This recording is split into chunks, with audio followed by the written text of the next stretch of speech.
장기채에 대한 신용등급이 하향이 됐기 때문에 조달 비용이 높아질 수밖에 없는 거죠. 4분기에 얼마만큼의 국채를 발행하겠습니다라는 계획을 발표했는데 5월 달에 계획했던 것 대비 한 37% 이상 늘렸어요. 국채 이제 쓰나미가 발생을 하게 되는 거죠. 많은 국채 물량이 나오게 되면 채권 가격이 떨어지겠죠. 근데 금리는 반대이기 때문에 채권 금리가 올라가게 될 겁니다. 네. 기대 인플레가 잘 고정이 되어 있는데 흔들리는 모습이 나오게 된다라고 하면 장기 금리가 더 빨리 올라갈 수도 있다. 상승 압력이 높아지는 요인이 발생하게 된다라고 하면 이 실제 금리가 더 커질 수가 있겠죠. 증시 입장에서는 좀 부정적일 수도 있다. 주식 위험 프리미엄이 가장 2004년 이후에 가장 낮은 수준까지 내려와 있거든요. 지금은 좀 주식보다는 오히려 더 채권적이 좀 더 매력적이다.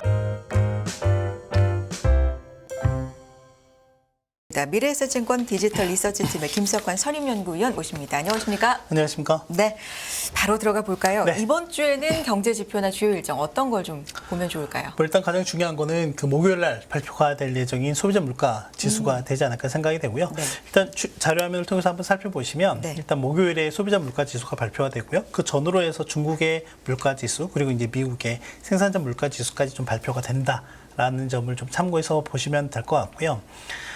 그리고 또 하나는 저희가 이제 시장에서 보는 주요 그 소프트 데이터들, 그러니까 서베이 관련한 데이터들 중에 관련해서 볼 만한 것들은 일단 화요일 날 발표되는 이제 중소기업들, 소기업들의 낙관 지수라고 하는 게 있습니다. 뭐 지난달까지는 전반적으로 좀 개선이 되는 모습이 나타나긴 했지만 과거 평균치 대비해 보면 여전히 좀 낮은 수준이 유지가 되고 있다라고 하는 부분들. 그리고 또 하나는 이제 그 안에 세부 데이터들 중에 고용이라고 하는 부분들이라든지 또는 최근에 금리가 여전히 좀 높아지는 상황에서 금융 여건들이 좀 타이트해지고 있는 상황이잖아요. 그와 관련해서 보면 이제 기업들이 얼마만큼 자금 조달하는 데 있어서 좀 용이한지에 대한 그런 관련한 데이터들이 있는데 그런 부분들 좀 보시면 좋지 않을까 생각이 되고요. 그리고 이제 금요일 날 가게 되면 최근에 연준이 계속해서 하는 얘기의 그 핵심 키워드 중에 하나가 뭐냐면 기대 인플레라고 하는 얘기가 있거든요. 그러니까 지금 기대 인플레가 뭐 튀는 모습도 나오지도 않고 상당히 안정적으로 잘 관리가 되고 있다라는 얘기를 좀 하고 있는 거죠. 그래서 그러다 보니까 이제 이 기대 인플레가 상당히 안정화되어 있다라고 하는 요인이 어떻게 보면 연준이 추가적인 긴축에 대한 니즈라든지 필요성 자체가 조금 줄어드는 거다라고 볼 수가 있겠는데 이와 관련해서는 이제 금요일에 발표되는 미시건대에서 나오는 소비자 심리 지수를 비롯한 기대 인플레와 관련한 내용들을 좀 살펴보시면 좋을 것 같다라고 말씀드리고 싶고요. 이번 주에 주요하게 이제 봐야 되는 그 중요한 데이터 보고서 중에 일단 유가 관련한 데이터들이 많이 나옵니다. 뭐 오펙에서 나오는 원유 보고서라든지 또는 뭐 국제 에너지 기구라든지 미국 에너지 정보청에서 전부 다 유가와 관련한 데이터들이 나올 예정이니까 이거 좀 살펴봐야 될 것 같고요. 왜냐하면 최근 유가가 3개월 연속 이제 상승하는 모습을 좀 보이고 있잖아요. 그래서 그런 부분들을 좀 계속 말씀드렸던 거고 오늘도 한번 살펴봐야 될 것 같고요. 또 하나는 이제 뉴욕연은에서 가계 부채나 신용과 관련한 보고서가 또 나올 예정이에요. 그래서 이런 부분에서는 우리가 가계의 연체율이라든지 이런 부분 좀 더 집중해서 봐야 될 필요가 있다라는 점까지 좀 정리하면 될 것 같습니다. 몇 가지만 관전 포인트 좀 여쭤보면 네. 미국의 CPI가 지금 현재 시간 목요일 8월 10일 정도 네. 발표가 지금 되는 걸로 네, 되어 있는데 이게 기저 효과가 이제 사라지는 요 변곡점 그렇죠. 아니겠습니까? 맞습니다. 어떻게 봐야 됩니까? 뭐 일단은 기준을, 네. 이제 지난해 6월에 이제 고점을 찍고 이제 이렇게 올라갔다가 네. 내려오는 1년의 이제 이 1년의 사이클이 네. 끝났다라고 보시면 네. 될 것 같아요. 그렇다라고 하면 이제 하반기의 물가가 꽤 중요한 이제 진짜 본 게임이지 않을까라고 생각을 좀 하고 있거든요. 이제 물가부터 물어보셨으니까 이제 네네. 이거부터 말씀을 좀 드려보면 그럴까요? 일단은 네. 자료 화면을 통해서 한번 보시면 지금까지 이제 이거는 헤드라인 CPI를 기준으로 말씀을 드리는 거예요. 그러면 지난달에 3.2%까지 전년 대비로 내려왔는데 그러면 앞으로 여러분들께서 보실 거는 뭐냐면 전월 대비로 얼마만큼 증가하는지 그 증가폭이 꽤 중요하게 될 거예요. 그런 관점에서 보면 그 전월 대비 가정을 해서 올해 연말에 어느 정도의 물가가 될 거야라는 이제 시뮬레이션 결과인데요. 지금 보시면은 이 검정색 선이 전월 대비로 0.2% 상승이거든요. 0.2% 상승인데 이게 0.2% 상승이 됐을 때 올 연말에 대략 3% 정도의 헤드라인 물가가 예상이 되는 거죠. 근데 이 0.2%라고 하는 게 매우 좀 타이트해요. 네. 그러니까 지난 6개월 또는 지난 1년 동안 평균 해보면 대략 0.26% 정도씩 전월 대비로 상승을 했거든요. 근데 거기에다가 지난달에 저희가 물가 데이터가 상당히 긍정적으로 나오긴 했지만 그 핵심 요소 중에 보면 에너지 물가는 전월 대비도 크게 증가하는 모습들이 좀 나타났었거든요. 그래서 몇몇 우려 요인들은 분명히 있습니다. 그래서 그 우려 요인들 중에 하나가 뭐냐면 지금 보시다시피 유가 관련한 부분을 좀 볼 필요가 있어요. 지금 지난주에도 이제 거의 미국의 WTI 기준으로 배럴당 82달러까지 네. 올라와 있는 상황이거든요. 지금 보면은 이게 지금 WTI 기준으로 보면 전년 대비나 전월 대비 기준으로 봤을 때 전체 다 기저 효과가 일단은 전년 대비로 보면 점차적으로 사라지는 모습들이 나타나고 있고 전월 대비로도 꽤 높은 수준의 전월 대비 증감률이 좀 나타나고 있거든요. 이렇게 되면 전체적으로 앞서 보셨던 헤드라인 CPI가 전월 대비로 증가하는 폭에 상당폭 기여할 가능성이 높다. 라고 보면 될 것 같고 여기 오른쪽에 있는 차트는 뭐냐면 미국인들 같은 경우에는 소비자 그 가격 중에서 가솔린 가격에 꽤 예민한 반응들을 좀 보이고 있거든요. 그런 측면에서 보면 올해 연초부터 보면 그 여기 중간에 있는 이 빨간색 선 빨간 동그라미 안에 이 주황색 선과 파란색 선이 있는데 이 파란색 선 같은 경우에는 작년 가솔린 가격이고요. 이 주황색 선 같은 경우는 올해 가솔린 가격인데 보시다시피 올해 연초 이후부터 가솔린 가격이 거의 뭐 한 3.3에서 3.5 갤런당 가격에 이 갇혀 있었는데 최근 7월부터 보면은 요 가격대가 쭉 지금 올라오고 있는 모습을 보이고 있습니다. 그러면 이제 가정을 좀 해보는 거죠. 현재와 같은 유가 수준이 올 하반기에 만약에 유지가 된다라고 하면 요게 이제 빠르면 2, 3주 내부터 역전되는 모습들이 나타나기 시작할 거예요. 그러겠죠? 이렇게 올라오게 되면 또는 이 상태가 유지가 된다라고 하면 적어도 8월 중순부터 9월 달에 가게 되면 그 기저효과가 다 사라진다라고 하는 거죠. 그런 관점에서 봤을 때 제가 이제 그 클리브랜드 연연에서 나오는 인플레이션 나우캐스팅이라고 하는 게 있는데 지금 이게 이제 8월 2일자 데이터이긴 하지만 이게 데일리로 매일같이 업데이트가 됩니다. 그러면 지금 이번 주에 발표될 소비자 물가에 대한 전망치를 보면 전월 대비로 여기 위에 보시면 0.4% 정도 증가할 걸로 예상이 돼요. 네. 근데 제가 앞서 말씀드렸잖아요. 만약에 0.4%가 되게 되면 이게 지금 파란색, 그러니까 좀 네이비 색깔인데요. 이 색깔이 쭉 가게 되면 올 연말에 예상되는 게 물론 이제 이 가정은 매달 0.4%씩 증가한다라는 가정이긴 하지만 네네. 어찌됐건 올 연말에 다시 4%대 물가를 예상을 하는 거죠. 그래서 하반기에 보실 때 물가가 여전히 중요한 관전 포인트이긴 한데 그랬을 때 만약에 이렇게 높은 수준의 물가가 만약에 또 유지가 된다라고 하면 연준 입장에서는 한 번 지금 올해 6월달 그 FMCA에서 올해 두 번 인상할 수 있다라고 얘기를 했잖아요. 근데 네. 시장은 이제 끝났다라고 맞아요. 예상을 좀 하고 있는 상황이잖아요. 그런데 만약 이런 물가 상황이 유지가 된다라고 하면 한 번 더 할 수도 있다라는 가능성이 나오게 되는 거고요. 이제 그걸 만약에 시장이 인식하게 된다라고 하면 그게 하반기에는 변동성을 키울 수 있는 요인 중에 하나가 될 수도 있다라는 점입니다. 하반기 변동성 리스크 잠재되어 있는 거 지금 말씀 중에 하나가 나왔습니다. 에너지 가격이라든가 CPI의 어떤 기저 효과가 그쵸. 마무리가 됐기 때문에 이런 부분에서 다시 튀어오를 가능성이 존재하고 그렇죠. 그렇다면 FOMC 금리 인상이 한 번 더 있을 수 있다. 시장은 지금 거의 끝났다라고 보고 있는 거죠. 네. 그런 리스크가 하나 존재한다라는 말씀이시고요. 자, 또 계속해서 좀 이어가 보겠습니다. 네. 지난주에 뭐 정해져 있던 일정 외에 툭 튀어나온 굉장한 악재랄까요? 네, 시장에 변수가 있었죠. 미국의 신용등급 강등 이슈가 그렇죠. 있었습니다. 네. 피츠발. 이건 어떻게 봐야 됩니까? 사실 현물 시장에 영향을 준다라기보다 국채, 그러니까 주식 시장보다는 그렇죠. 국채 좀 장기물 쪽에 영향이 좀 있고 이런 부분에 대해서 시장은 조금 더 심각하게 바라보고 있는 것 같은데 어떻게 보셨습니까? 뭐 일단 피치 같은 경우에는 지난 이제 5월 달에 이미 네. 좀 사전에 경고를 한 부분들이 있고 그랬었고 이제 그걸 이제 실제 액션은 이제 이번에 취한 거죠. 네. 그래서 이제 과거 한번 히스토리를 좀 살펴볼 필요가 있을 것 같습니다. 이게 신용등급의 변화라고 하는 게 물론 이제 등급 전망에 대한 그러니까 안정적으로 보고 있습니다. 또는 부정적으로 보고 있습니다. 뭐 관찰 대상입니다. 이런 것들은 이제 종종 해오긴 했지만 이렇게 신용등급 자체의 변화는 되게 12년 만에 나타난 현상이라고 보면 되겠죠. 지금 보시면은 이제 이게 2011년 이후부터 지금 보고 있는 건데요. 지금 보면 S&P 같은 경우에는 2013년 6월 10일 날 미국의 장기채 신용등급을 AA 플러스로 한 다음에 안정적으로 한 이후에 계속 그 수준을 유지하고 있는 상황이다라고 보면 될 것 같고, 이제 무디스 같은 경우도 보면 2013년 7월 18일 날 이제 최고 신용등급이 AAA로 해서 안정적으로 해놓고 계속 이제 유지가 되고 있는 상황이죠. 근데 피치 같은 경우는 이제 보시면 아시겠지만 이게 이제 각 회사마다 그 신용평가 모형 모델이 있거든요. 모델링에 따라서 이제 이 내용들을 이제 업데이트를 하는데, 보면은 중간에 이제 부정적으로 했다가 안정적으로 했다가 또 부정적으로 했다가 계속 또 이제 바뀌었었죠. 근데 이제 이번 같은 경우에는 이제 신용등급 강등을 했는데, 가장 이제 큰 요인 중에 하나가 재정 적자에 대한 부분들이라든지 또는 부채 한도와 관련해서 정치권에서의 지속적인 대립에 대한 부분들, 이제 이런 부분들을 이제 계속해서 좀 이 가장 주요한 이유로 좀 들었다라고 좀 보시면 될 것 같습니다. 근데 이 내용은 이미 뭐 S&P만큼의 그런 그 충격적인 내용들은 아니었다라고 보면 될 것 같고요. 이제 다만 이제 미국에 있어서 이 부채 한도와 관련한 이슈들이 지속적으로 좀 정부 재정이라든지 이런 부분에 압력이 될 수 있겠구나라고 하는 걸 다시금 확인시켜주는, 그러니까 투자자들 입장에서는 어떻게 보면 약간의 경각심을 갖게 된 요인 중에 하나였다라고 보면 될 것 같은데요.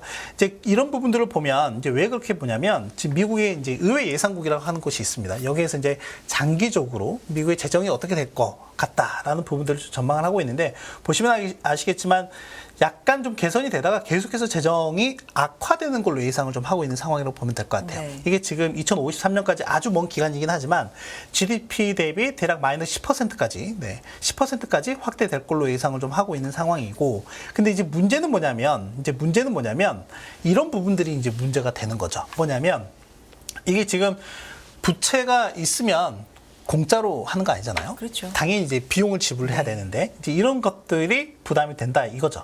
그러니까 연방 정부 부채라고 하는 게 이제 미국의 전체적인 부채 규모라고 보면 될 것 같은데, 근데 아시겠지만 이 부채 규모가 여기 이제 1973년 이후부터 쭉 보면 부채가 쭉 늘어나는 모습들을 보이고 있고, 약간 계단식으로 되어 있는 게 부채 한도입니다. 그러면 지금 이 주황색의 부채 한도 같은 경우에는 2025년 1월까지 일단 잠정 유예를 한 상태고, 그런데 지난 6월 달 한 달 동안에 늘어난 부채 규모가 거의 1조 달러가 늘어났다라고 하는 거죠. 그러니까 물론 이제 정확한 수치는 한 8,700억 달러 정도가 늘어났는데, 요거는 지난 그 팬데믹 때 이제 재정 조치를 통해서 과감한 재정 조치를 했었던 그 이유를 제외하면 1973년 이후에 가장 큰 폭의 가장 빠른 속도로 늘어났던 시기다라고 보면 될 것 같고요. 이제 그러다 보니까 문제는 뭐냐면, 근데 지금 금리는 상당히 높은 수준이잖아요.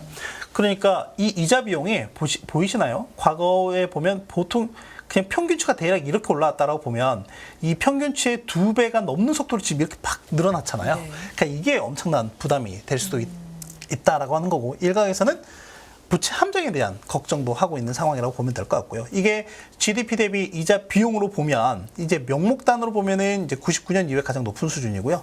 실질단으로는 올타임 하이입니다.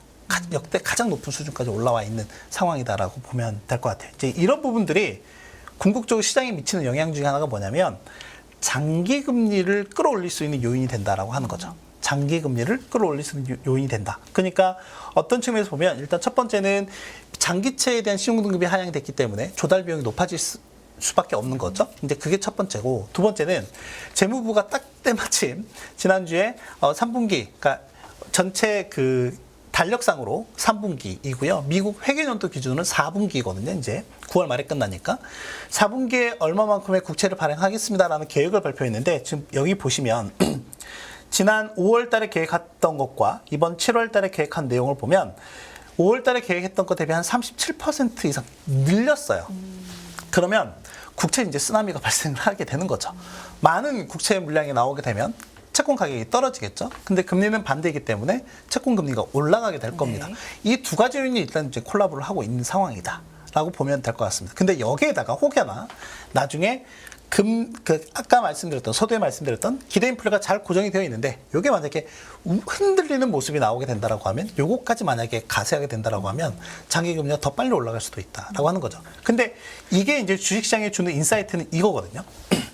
지금 보면 이게 지금 10년물 실질 금리니까 요거는 이제 인플레를 감안한 실질 금리라고 보시면 될 것 같습니다. 근데 이게 지금 축이 역축이에요. 그러니까 실질 금리가 이렇게 낮아지면, 즉 뭐 마이너스로 가게 되거나 또는 낮아지게 되면 네. 이게 증시에 호의적이라는 거죠. 호의적인 상황인 건데 지금 같은 경우에는 실제 금리가 이렇게 플러스권에 네. 있는 상황이고, 그러니까 과거에도 이런 흐름들을 보였었는데 지금 약간의 역방향성이 좀 나타나고 있잖아요. 근데 격차가 여기에다가 상당히 벌어지고 네. 있어요. 네. 근데 여기에다가 네. 아까 말씀드렸던 것처럼 장기 금리가 더 상승 압력이 높아지는 요인이 발생하게 된다라고 하면 이 실제 금리가 더 커질 수가 있겠죠. 이거는 어떻게 보면 증시 입장에서는 좀 부정적일 수도 있다라고 하는 거죠.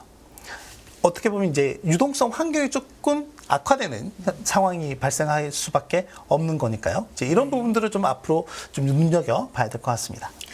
좋습니다. 신용 등급에 대한 얘기, 신용 등급 강등에 대한 얘기였고요. 여기에다가 이제 이런 얘기가 있습니다. 시장이 하도 많이 올라왔잖아요, 위원님. 네. 그동안에 몇 달 동안에 쉬지 않고 각종 매크로적인 좀 부정적인 상황에도 불구하고 많이 올라왔기 때문에 네. 그 차익 실현 욕구에다가 그냥 이 이슈까지 덧붙여져서 그냥 핑계김에 조정을 좀 준다. 조금은 낙관적인 뭐 이런 시장 분위기도 있습니다.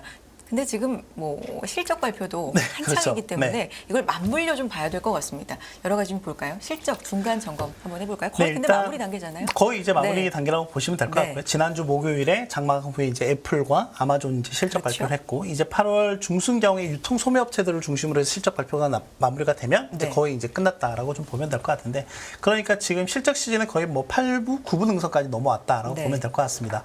근데 아까도 이제 각도기 시간에 뭐 얘기가 나오긴 했지만 네.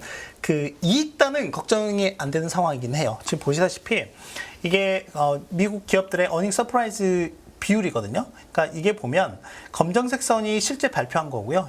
그 주황색 선이 예상치예요. 그러니까 예상치보다, 그러니까 주황색보다 검정색 선이 항상 높게 있으니까 항상 이게 어닝 서프라이즈였던 거죠. 근데 그동안에 어닝 쇼크가 났던 시점은 저희가 이제 2020년 1분기 와 2분기 이때가 아마 이제 코로나 영향 때문에 그랬었다라고 보면 될 것 같고, 근데 지금 시점에서 보면 거의 지금 이제 붙어 있는 상황이잖아요. 하지만 이걸 좀 더 확대해서 보면 올해 시장에서는 원래 2분기 실적이 전년 대비로 이 어닝이 한 마이너스 9% 정도 예상을 했지만 지금 지난주 금요일까지 데이터를 보면 대략 한 마이너스 6%까지 와 있어요. 그러니까 여전히 뭐 전년 대비로는 감소하긴 했지만 시장 예상보다는 잘 나오고 있다라고 네. 하는 거죠. 그래서 어닝은 여러 단에서 조정할 수 있는 여지들이 상당히 많습니다. 왜냐하면 여러 가지 이제 중간에 비용들이 있고, 그리고 그동안에 기업들이 그런 비용을 줄이기 위한 다양한 조치들을 취했었기 때문에. 네.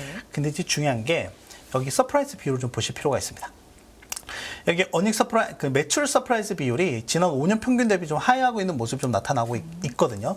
그리고 이번 분기에도 마이너스 예상을 좀 하고 있긴 하지만은 지금 보면은 아마 이제 애플까지 어떻게 업데이트가 되는지 최종 업데이트 수치를 좀 봐야 되긴 하겠지만 거의 지금 제로에서, 그러니까 매출 성장률 자체가 그러니까 제로 내지는 이제 마이너스권에서 머무르고 있다라고 네. 하는 거죠. 그러니까 이 매출이 좀 감소하는 부분은 좀 다르게 해석을 해볼 필요가 있을 것 같고, 특히나 애플 같은 경우는 이번에 이제 주가 폭이 좀 컸던 이유 중에 하나가 바로 이제 매출 가이던스에 대한 부분들, 그렇죠. 그리고 마이크로소프트 같은 경우에도 이제 그런 영향들이 좀 있었거든요. 그래서 이제 기업들의 이 매출 가이던스 같은 경우에는 이익단은 충분히 좀 조정이 가능한 부분이긴 하지만 이 매출단이 감소한다라고 하는 건 결국엔 앞단의 소비가 줄어드는 부분과 연결을 해본다라고 하면 이게 이제 앞으로는 기업들의 좀 크리티컬한 이슈가 될 가능성도 있다라고 하는 부분이고요. 결론적으로는 소비자들이 소비를 더 하느냐 마느냐는 전체적인 이제 매크로 상황과 또 연관이 되어 있기 때문에 앞서 말씀드렸던 뭐 물가 상황이라든지 이런 부분과 같이 좀 연계해서 볼 필요가 있을 것 같습니다. 네.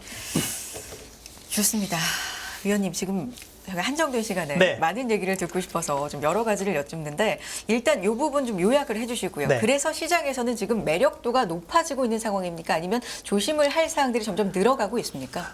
조심을 해야 된다라고 이제 계속 이제 말씀드리고 싶고, 네. 실제로는 이제 하반기에는 좀 더 타이트한 상황이 발생할 수도 있다라고 하는 거죠. 지금 보시다시피 지금 보여드리는 화면이 뭐냐면 주식 위험 프리미엄이라고 해서 네. 그러니까 주식과 채권 중에 어떤 게 더 이제 각각의 이제 예상 수익률을 보는 거죠.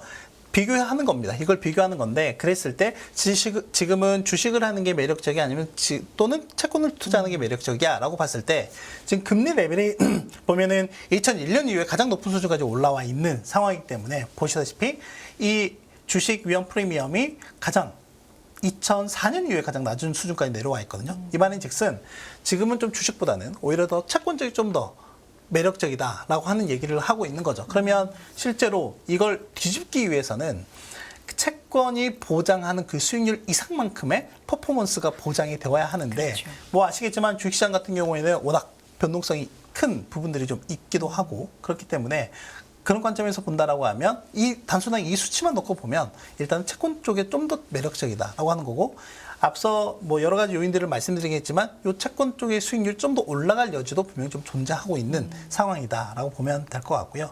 또 하나는 이제 매크로 관련한 여러 가지 이제 이슈들 좀 볼 때 보면은 제가 종종 말씀드렸던 부분 중에 뭐냐면 일단 전체 실물 경기와 금융 경기 간의 괴리가 좀 여전히 존재하고 있다라고 하는 거고 결국에는 이번 하반기에 이 괴리가 축소되는 과정들이 좀 나타날 걸로 예상을 좀 하고 있고요. 또 하나는 이익과 밸류에이션 차이 간에도 여러 가지 이제 갭이 좀 발생하고 있다라고 말씀드렸는데 지금 S&P 500 기준으로 12개월 선행 EPS가 계속해서 좀 하향 조정을 하다가 지난주에 약간 반짝 오르는 모습이 네. 좀 보이긴 했거든요. 하지만 떨어지다가 약간 오른 것과 이 지금 밸류에이션은 계속해서 올라가는 모습들이 나타나고 있기 때문에 여전히 밸류에이션 갭은 좀 큰 상황이다라고 하는 거죠. 결국에는 이렇게 벌어진 거는 나중에는 결국엔 축소 과정들이 좀 분명히 좀 나타날 거기 때문에 어떻게 보면 시장 단에서 보면은 약간 리스크 관리가 좀 적극적으로 필요한 시점이다라고 보면 될 것 같습니다. 그건 국내 시장에도 유효합니까? 국내 시장 최근 국내 상황 시장도 어떻게 유효할 보세요? 것 같습니다. 일단 국내 시장도 어떻게 보면 전체적으로 쏠림에 대한 우려들이 계속 있는 상황이기도 하고 또 하나는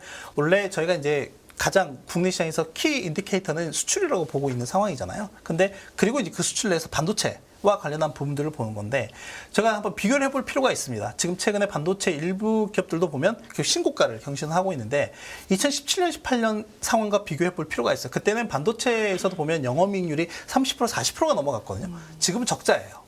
라고 본다라고요. 그러면 단순하게 기대감만 가지고 올라갈 수 있을까라고 하는 부분에서 본다라고 하면 저는 그거는 상당히 좀 제한적일 가능성이 높다라고 보고 있습니다. 알겠습니다. 자, 국내 얘기까지 빠르게 정리해 주셔서 감사드리고요. 미래에셋증권 디지털 리서치팀의 김석환 선임연구위원 함께했습니다. 고맙습니다, 위원님. 감사합니다. 네.